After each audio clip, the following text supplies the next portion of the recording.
जय सिया राम। मैं आचार्य आशीष शास्त्री।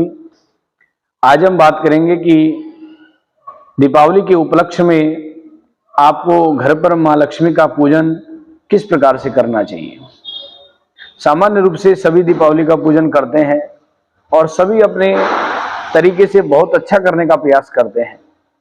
फिर भी कुछ शास्त्र विधि के अनुसार कुछ बातें हैं जो आपको सामान्य रूप से ध्यान में रखने योग्य हैं।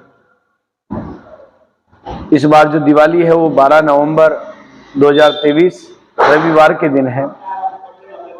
सायंकाल 5:25 से लेकर 9 बजे तक शुभ और अमृत का मुहूर्त है। इस बीच में वृष लगन भी है और स्थिर लगन है, शुभ लगन भी है और शुभ समय भी है।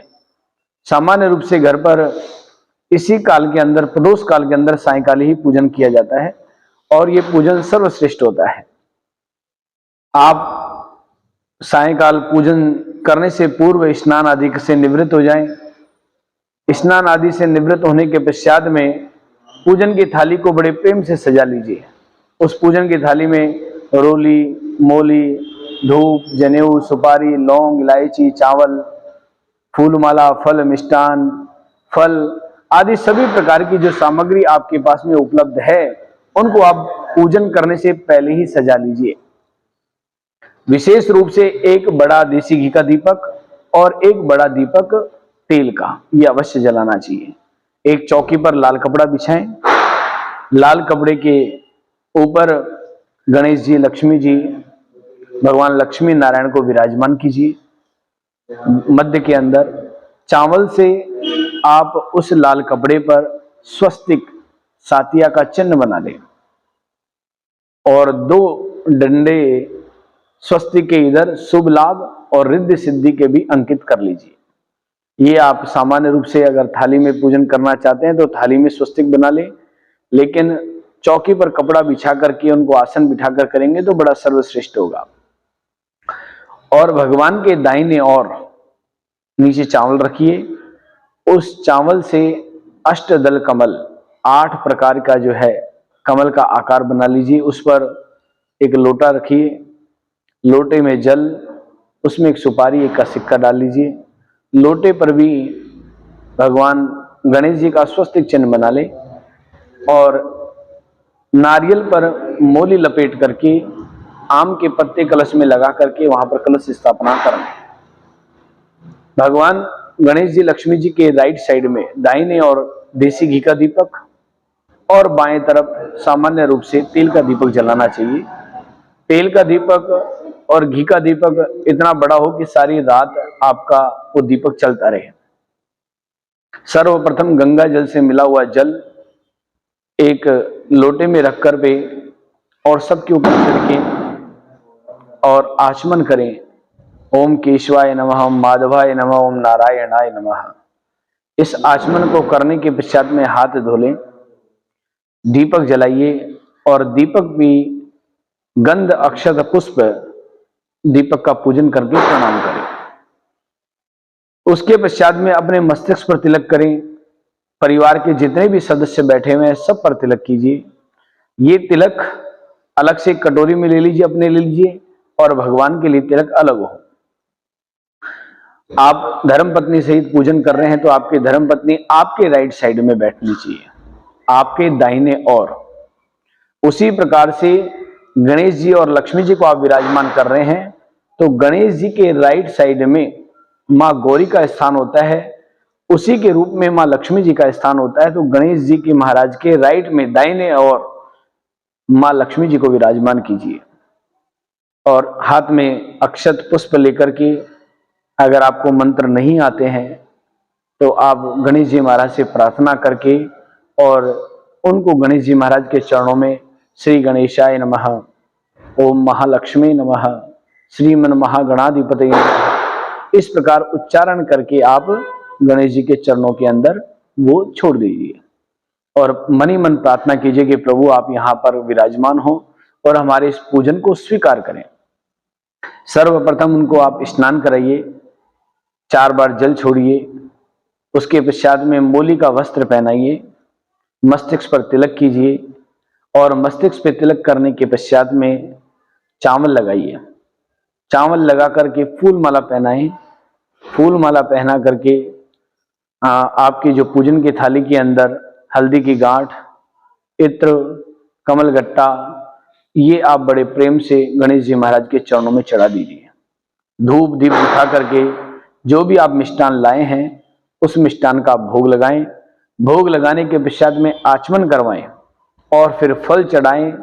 फल चढ़ाकर लौंग, इलायची, सुपारी या पान के पत्ते में सब मिला करके वो भगवान को चढ़ा करके कुछ दक्षिणा चढ़ाइए और हाथ जोड़ करके प्रार्थना कीजिए। अगर आपको प्रार्थना का मंत्र आता है तो बहुत अच्छी बात है, नहीं आता है तो गणेश जी महाराज से आंखें बंद करके प्रार्थना करें कि रिद्धि सिद्धि के स्वामी, शुभ लाभ के देवता, आप हमारे यहाँ पर इसी प्रकार का निवास करें।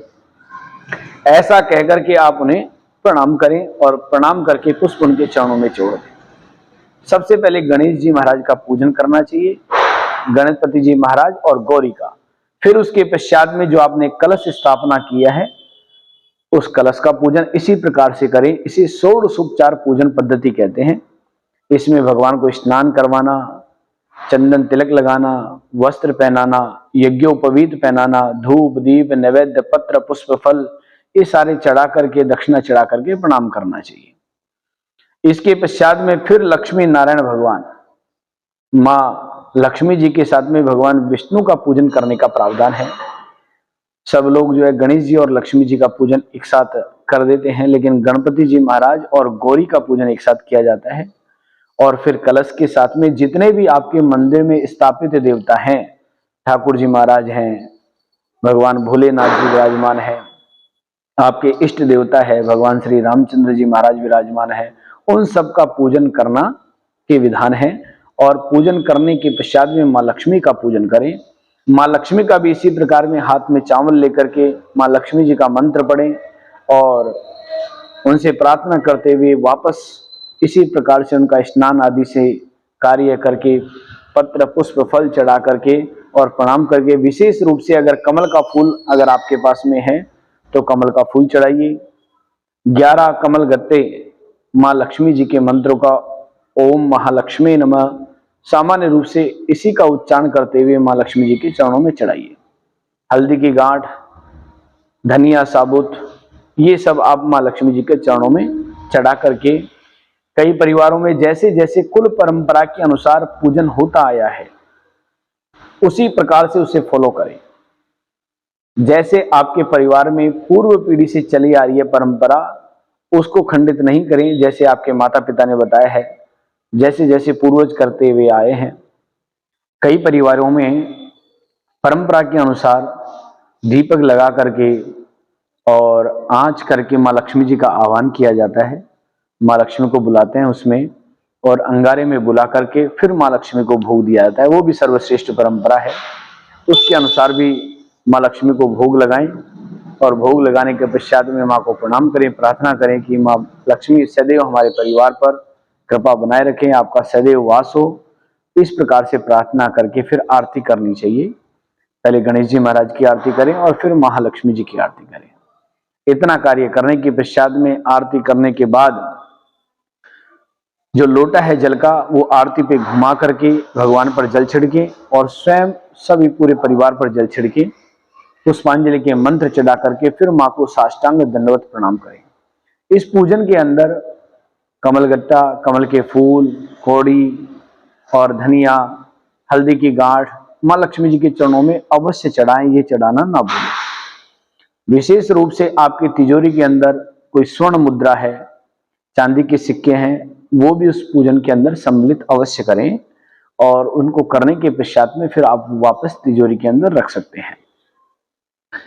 ये सारा पूजन करने के पश्चात में अगले दिन फिर माँ का प्रणाम करने के बाद एक लाल कपड़े के अंदर, छोटा सा लाल कपड़ा, उसकी एक पोटली बनाएं जिसमें हल्दी की गांठ हो, कमल गट्टे हों, कमल के बीज हों और थोड़े से चावल, एक का सिक्का और धनिया साबुत, ये सारी चीजें थोड़ी थोड़ी मिला करके और माँ के चरणों से लेकर के आप उसे बांध करके अपने जहां पर आप पैसे रखते हैं, गुल्लक रखते हैं, उस स्थान पर आप रख लीजिए। निश्चित रूप से वो स्थान में कभी भी आपका खाली नहीं रहेगा, हमेशा बरकत होगी और माँ लक्ष्मी का सदैव वास रहेगा। माँ को प्रणाम करके परिवार के जितने भी बुजुर्ग व्यक्ति हैं, जो बड़े हैं आपसे, उन्हें प्रणाम किए, उनका आशीर्वाद लीजिए और फिर उसके पश्चात में फूल जड़ियाँ, पटाखे आदि बड़े प्रेम से साथ में जलाने चाहिए।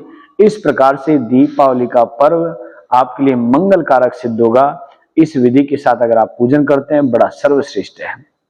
पूजन करते समय आपका मुख पूर्व दिशा की ओर हो, भगवान का मुख पश्चिम दिशा में हो।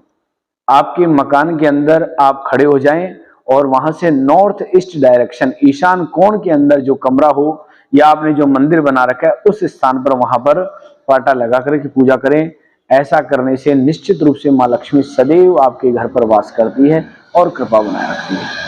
जय सिया राम। बहुत बहुत धन्यवाद। आप सभी को संपूर्ण परिवार सहित दीपावली की बहुत बहुत हार्दिक शुभकामनाएं।